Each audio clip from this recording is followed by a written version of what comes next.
ಅತಿಯಾದ ಬಳಕೆ ಎಂದಿಗೂ ಒಳ್ಳೆಯದಲ್ಲ. ನನಗೆ ತಿಳಿದಿರುವ 7-8 ವರ್ಷ ವಯಸ್ಸಿನ ಹುಡುಗನಿಗೆ ಮಾತು ಬರುವುದಿಲ್ಲ ಎಂದರೆ ಮಾತೇ ಬರುವುದಿಲ್ಲವೆಂದಲ್ಲ. ಆದರೆ ಅವನ ಮಾತಿನ ಉಚ್ಚಾರಣೆ ಚೀನಿ, ಜಪಾನಿ ಭಾಷೆಯ ಹಾಗಿರುತ್ತದೆ. ಅವನನ್ನು ನಾನು ಮೊದಲು ನೋಡಿದ್ದು 2 ವರ್ಷದವನಿದ್ದಾಗ. ಆಗ ಅವನ ವಯಸ್ಸಿಗೆ ತಕ್ಕಂತೆ ಬಾಲ ಭಾಷೆಯಲ್ಲಿ ಅಪ್ಪ, ಅಮ್ಮ, ಕಾರು, ಬಸ್ಸು ಇತ್ಯಾದಿ ಮಾತನಾಡುತ್ತಿದ್ದ. ನೋಡಲು ತುಂಬಾ ಮುದ್ದಾಗಿದ್ದಾನೆ. ಅವರು ವೈದ್ಯರ ಬಳಿ ಕರೆದೊಯ್ದಿದ್ದಾರೆ. ಪ್ರಜ್ಞೆ, ಕಿವಿ, ಧ್ವನಿ ಪೆಟ್ಟಿಗೆ ಎಲ್ಲವೂ ಕೂಡ ಸರಿಯಾಗಿಯೇ ಇದೆ. ಆದರೂ ಹೀಗೆ ಯಾಕೆ ಎನ್ನುವ ಸಮಸ್ಯೆ ಅವರಿಗೂ ಸಹ ಕಾಡಿದೆ. ನಂತರ ತಜ್ಞ ವೈದ್ಯರ ಬಳಿಗೂ ಕರೆದೊಯ್ದಿದ್ದಾರೆ. ನಾನು ಏನಾಯಿತು ಎಂದು ಕೇಳಿದೆ.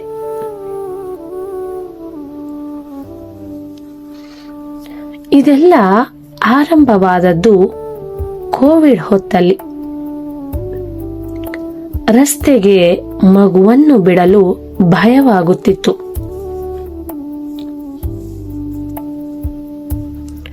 ಮಕ್ಕಳ ಜೊತೆ ಬೆರೆಯುವುದು ಆಗುತ್ತಿರಲಿಲ್ಲ ಎನ್ನುವ ಕಾರಣಕ್ಕೆ ಮೊಬೈಲ್ ಅನ್ನು ಕೊಟ್ಟು ಕೂರಿಸುತ್ತಿದ್ದೆವು. ಅದರಲ್ಲಿ ಬರೀ ಕಾರ್ಟೂನ್ ನೋಡುತ್ತಿದ್ದ. ತಿಳಿಯದ ಭಾಷೆ, ಅರ್ಥವಾಗದ ಉಚ್ಚಾರಣೆಯನ್ನು ಅನುಕರಿಸಿ ಹುಡುಗ ಹೀಗಾಗಿ ಬಿಟ್ಟಿದ್ದಾನೆ. ಮನುಷ್ಯರ ಸಂಪರ್ಕ ಕಡಿಮೆಯಾಗಿ ಅವನದ್ದೇ ಕಲ್ಪನೆಯ ಲೋಕವನ್ನು ಸೃಷ್ಟಿಸಿಕೊಂಡಿದ್ದಾನೆ. ಅವನಿಗೆ ನೀವು ಅರ್ಥ ಮಾಡಿಸುವುದು ತುಂಬಾನೇ ಕಷ್ಟ ಎಂದು ವೈದ್ಯರು ಸಹ ಹೇಳಿದ್ರು ಎಂದರು ಆ ತಂದೆ ತಾಯಿ. ಈಗ ಹುಡುಗನಿಗೆ ತಜ್ಞರ ಚಿಕಿತ್ಸೆ ಕೊಡಿಸಲಾಗುತ್ತಿದೆಯಾದರೂ ಯಾವುದೂ ಸರಿಯಾಗಿಲ್ಲ. ಪ್ರಪಂಚದ ಕಡೆಗೆ ಗಮನವೂ ಇಲ್ಲ.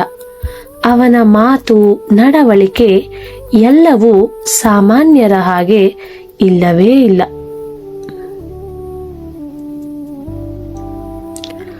ಮೊಬೈಲ್ ಈಗಲೂ ಅವನ ಪ್ರಪಂಚ. ಅದಿಲ್ಲದೆ ಹೋದರೆ ಅವನು ಊಟ ಇರಲಿ, ನಿದ್ದೆ ಕೂಡ ಮಾಡುವುದಿಲ್ಲ.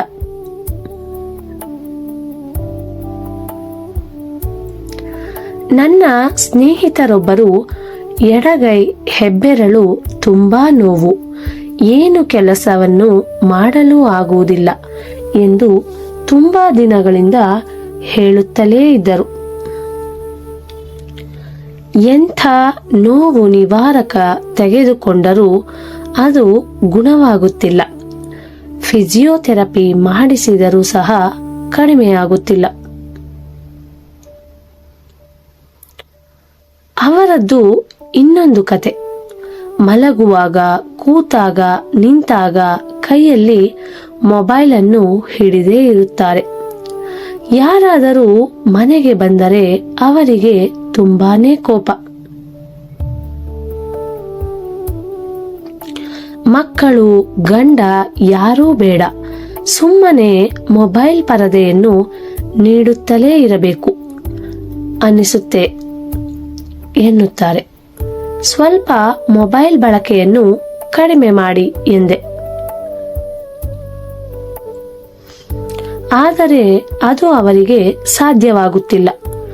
ಈಗ ಎಡಗೈ ಹೆಬ್ಬೆರಳು ಪೂರ್ತಿ ಬಳಸಲಿಕ್ಕೆ ಸಾಧ್ಯವೇ ಆಗದೆ ಹೋಗಿದೆ.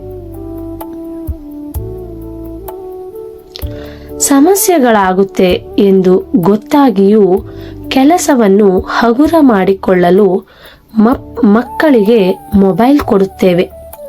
ಅವರ ಭವಿಷ್ಯವನ್ನೇ ಹಾಳು ಮಾಡುತ್ತೇವೆ. ಗೀಳಿಗೆ ಬಿದ್ದು ದೊಡ್ಡವರು ಹೀಗೆ ಆಗುತ್ತಿದ್ದೇವೆ. ಇನ್ನು ಯುವಕರ ಸ್ಥಿತಿಯಂತೂ ಹೇಳಲಾಗುತ್ತಿಲ್ಲ. ಸಾಧನೆ ಮಾಡುವ ಹೊತ್ತಿನಲ್ಲಿ ಕಳೆದು ಹೋಗುತ್ತಿದ್ದಾರೆ. ಯಾವುದೇ ಆದರೂ ಅತಿಯಾದ ಬಳಕೆಯಿಂದ ನಮಗೆ ಹಾನಿ ಎಂದರೂ ಮನಸ್ಸು ಕೇಳುವುದಿಲ್ಲ. ನಾವು ಯಾಕೆ ಇಷ್ಟು ದುರ್ಬಲರಾಗುತ್ತಿದ್ದೇವೆ? ನಮ್ಮ ಇಚ್ಛಾಶಕ್ತಿಯನ್ನು ಕುಂದಿಸುವ ಯಾವುದನ್ನೇ ಆದರೂ ದೂರವಿಡುವ ದೃಢ ಸಂಕಲ್ಪವನ್ನು ನಾವು ಮಾಡಲೇಬೇಕಾಗಿದೆ. ಧನ್ಯವಾದಗಳು.